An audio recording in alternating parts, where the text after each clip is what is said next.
यह चेतना रेडियो है। चेतना रेडियो के श्रोता 13 सितंबर 2021 से प्रत्येक सोमवार से शनिवार संत स्वामी केशवानंद के जीवन पर आधारित कार्यक्रम युग पुरुष स्वामी केशवानंद का श्रवण कर रहे हैं। चेतना रेडियो के द्वारा इस कार्यक्रम का निर्माण संत स्वामी केशवानंद पर विभिन्न विद्वानों द्वारा लिखी गई पुस्तकों से प्राप्त जानकारियों के आधार पर किया जा रहा है। इसके साथ साथ इस कार्यक्रम के निर्माण में उन सभी अनछुए पहलुओं को भी तलाशा जा रहा है जिनका उल्लेख उनके जीवन पर आधारित पुस्तकों में नहीं है। ऐसे प्रसंगों के स्रोत संत स्वामी केशवानंद के जीवन को नजदीक से जानने वाले व्यक्तियों की स्मृतियां हैं। कुछ ऐसे ऐतिहासिक प्रमाण हैं जो उन प्रसंगों और उनकी यात्राओं को प्रमाणित करते हैं। इसीलिए इस कार्यक्रम की नवीन कड़ियों के निर्माण में विलंब भी कारित हो रहा है, जिसके कारण इस श्रृंखला की अंतिम कड़ी को कई बार पुनः प्रसारण के रूप में सुनना पड़ता है। लेकिन चेतना रेडियो का यह प्रयास है कि इस कार्यक्रम को विशेष प्रामाणिकता एवं अनछुए तथ्यों के साथ आप तक लेकर आया जावे। इस कार्यक्रम में उन श्रोताओं की भी सक्रिय भागीदारी रहेगी जिन्होंने संत स्वामी केशवानंद के जीवन को बहुत नजदीक से देखा है। उन श्रोताओं की भी महत्वपूर्ण भागीदारी रहेगी जिनके पास संत स्वामी केशवानंद के हस्तलिखित पत्र हैं। चेतना रेडियो ऐसे समस्त श्रोताओं का इस कार्यक्रम निर्माण में स्वागत करता है। यह कार्यक्रम उस युग पुरुष के संबंध में है जिसने मरुभूमि की तस्वीर को बदला, हमारे क्षेत्र के व्यक्ति के जीवन को बदला, समाज को नया आयाम दिया। बने रहे चेतना रेडियो 90.4 एफएम के साथ और चेतना रेडियो आपके साथ इस कार्यक्रम को और भी तथ्यात्मक जानकारियों के समावेश के साथ लेकर आता रहेगा। आपका अपना रेडियो चेतना रेडियो। केशवानंद के जीवन पर आधारित कार्यक्रम युग पुरुष संत स्वामी केशवानंद। सुनो सुनो ऐ दुनिया वालों, केशव की तुम अमर कहानी।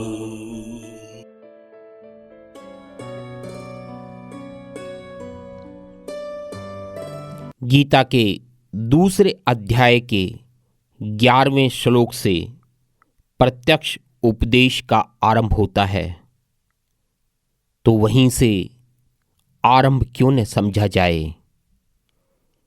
एक व्यक्ति ने मुझसे कहा, भगवान ने अक्षरों में आकार को ईश्वरीय विभूति बताया है। गीता का उपदेश चल रहा है। गीता पाठ का सब श्रवण कर रहे हैं। बिरमा अब इस अखाड़े के एक कोने में खड़ा होकर गीता का श्रवण नहीं कर रहा, बल्कि श्रवण करने वालों की अग्रिम पंक्ति में बैठा है।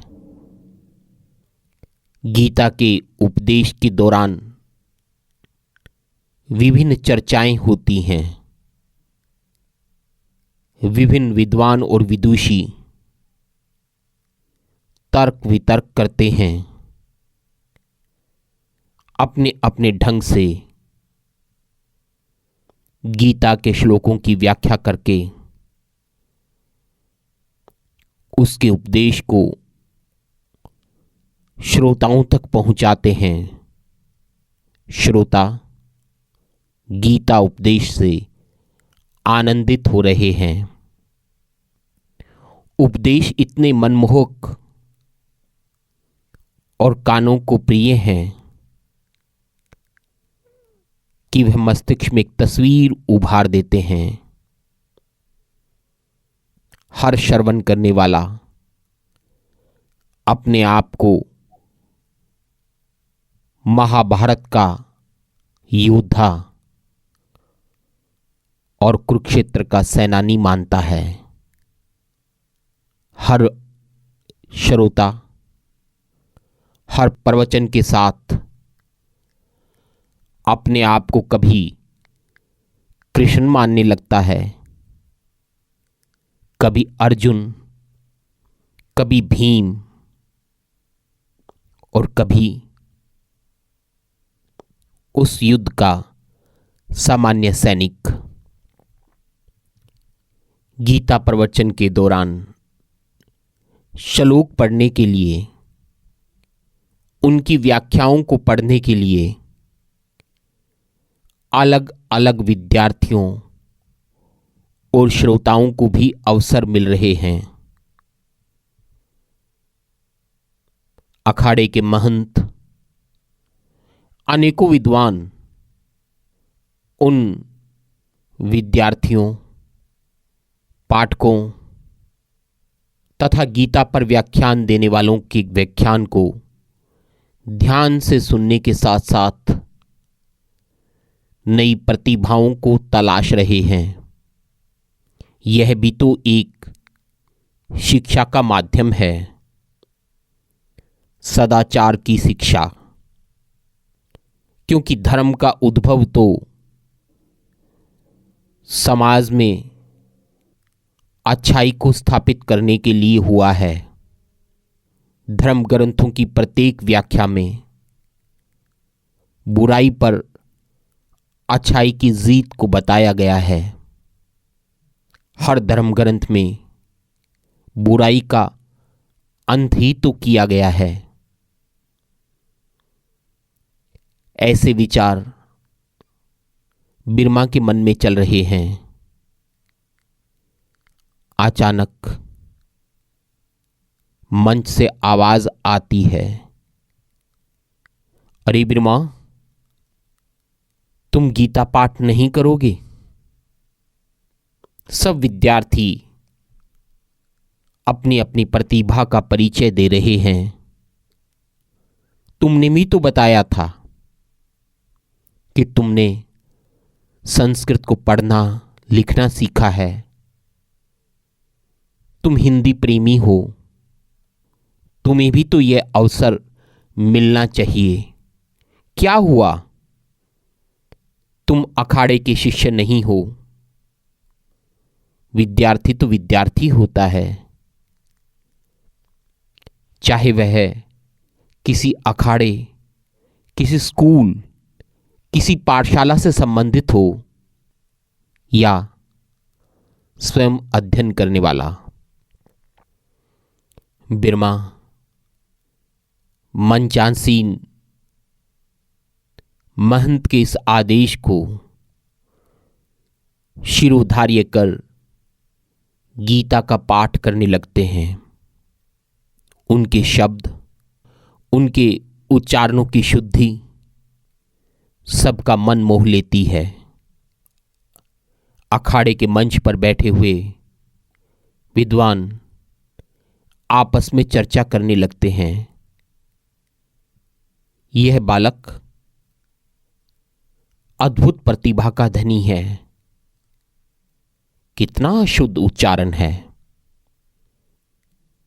बिरमा गीता का पाठ किए जा रहा है, सब लोग उसका श्रवण कर रहे हैं। गीता पाठ का समय समाप्त होने के बाद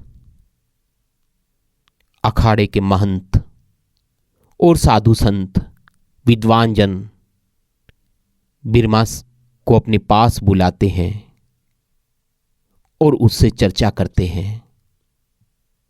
बिरमा बड़ी ठोस ढंग से अपने मन की बात को रखता है। वह संस्कृत सीखना चाहता है, वह हिंदी सीखना चाहता है, लेकिन वह धर्म की बुराइयों को दूर करना चाहता है। वह समाज में फैली हुई कुरीतियों को दूर करना चाहता है।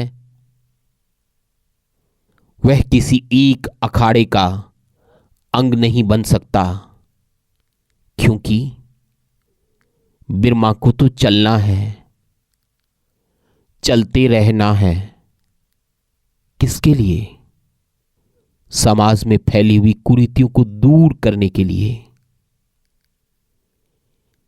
शिक्षा के प्रचार और प्रसार के लिए,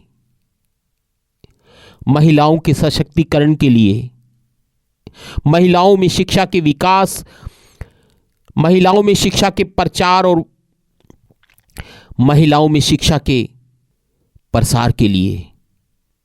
ओह, नशे से तो बिरमा इस समाज को मुक्त करना चाहता है और इसीलिए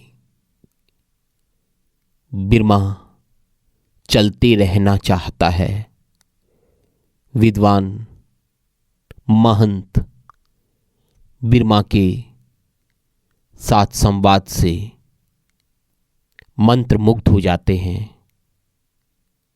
उन्हें लगता है कि समाज में बुराइयों को दूर करने के लिए इंसान ही तो अवतार के रूप में आते हैं।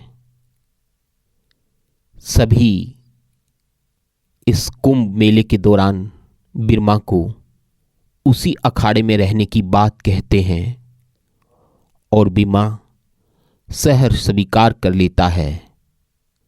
बिरमा को लगता है जिन राहों पर चल रहा है उन राहों पर उसे उसकी मंजिल जरूर मिलेगी। इन राहों पर चलने की प्रेरणा कौन दे रहा है? उसकी वही व्याथाएं तो हैं जिन्होंने बिरमा की नींद को उड़ा दिया है, जो उसे आगे चलने की प्रेरणा देती हैं। और बिरमा उन्हीं व्यथाओं को याद करता है एक संबल के रूप में। तस्वीर को बदलने के लक्ष्य के साथ, समाज को बदलने के लक्ष्य के साथ बिरमा की यही तो आराधना है।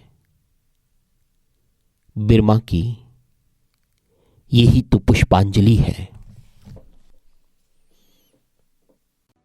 जो व्यथाएं प्रेरणा दे उन व्यथाओं को दुलारो, जूझ कर कठिनाइयों से रंग जीवन के निखारो।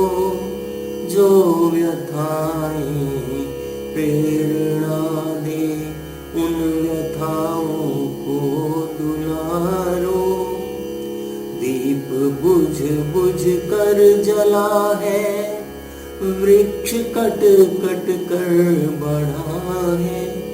दीप बुझ बुझ कर जला है, वृक्ष कट कट कर बढ़ा है।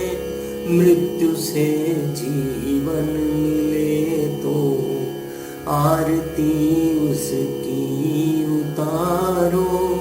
मृत्यु से जीवन मिले तो आरती उसकी उतारो। जो व्यथाएं प्रेरणा साहसी को बल दिया है, मृत्यु ने मारा नहीं है। साहसी को बल दिया है, मृत्यु ने मारा नहीं है। राह ही हारी सदा, राही कभी हारा नहीं है। राह ही हारी सदा, राही कभी हारा नहीं है। जो व्यथाएं प्रेरणा दे।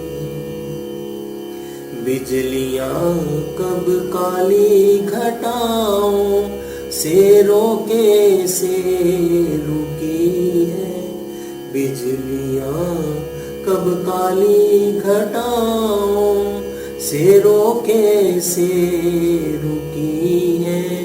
डूबते देखे भंवर ही, डूबते देखे देखे भंवर ही, डूबती धारा नहीं है, डूबते देखे भंवर ही, डूबती धारा नहीं है, जो व्यथाएं प्रेरणा दे, उन व्यथाओं को दुलारो, जूझ कर कठिनाइयों से रंग जीवन के निखारो, जो व्यथाएं